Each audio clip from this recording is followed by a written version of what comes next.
Thank you so much, guys. And I'm going to quote Pharrell Hafaji, who says, "An eloquent salute to the woman whose shoulders we walk on, a vital reminder." I'm talking about the book, Women in Solitary Inside Female Resistance to Apartheid. And we have the pleasure this morning, the honor of chatting to the author, Shanthini Naidoo. Jamie is standing by to make that connection.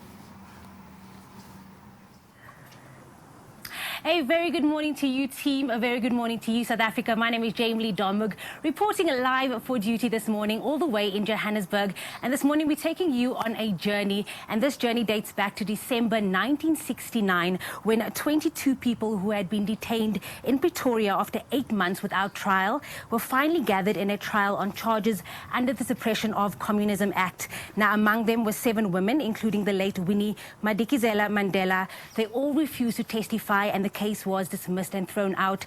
However, unfortunately, the damage of solitary confinement and the trauma and torture had long been done. This morning, we're waking up with journalist and author of a brand new book, Women in Solitary, Shanthini Naidoo, to talk us through the experience of what these women went through. For these women, you wrote a story about. Firstly, Shanthini, thank you so much for choosing to wake up with us this morning and allowing us in your beautiful home. It's a pleasure. Thanks for having me.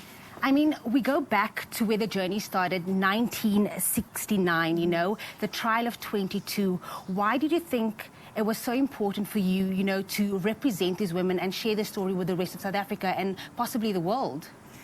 It was around the time that Mom Winnie had passed away, and we were reporting on her death and her funeral, and you know, there was lots of international media around the time, which was very negative, very skewed sort of history that was told about her.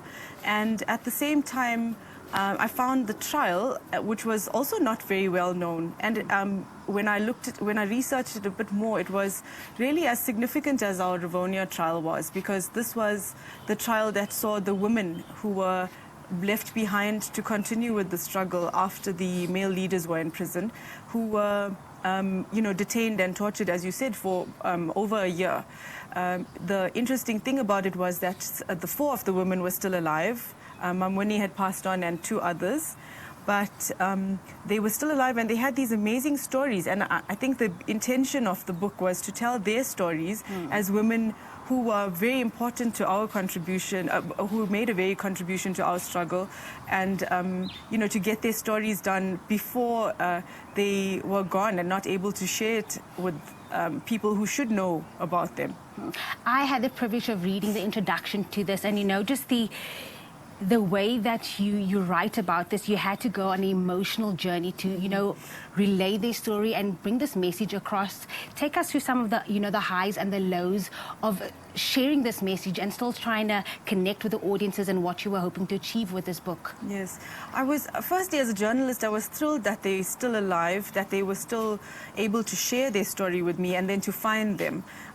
Joyce Sikakane Rankin is amongst the most well-known of the women, and then Shanthi Naidoo also still lived in Johannesburg, and Marita Nzanga also in Soweto, where she, you know, where she contributed most to her to the movement. She's still there, and then we found Ma Nondwe Mankashla in the Eastern Cape as well.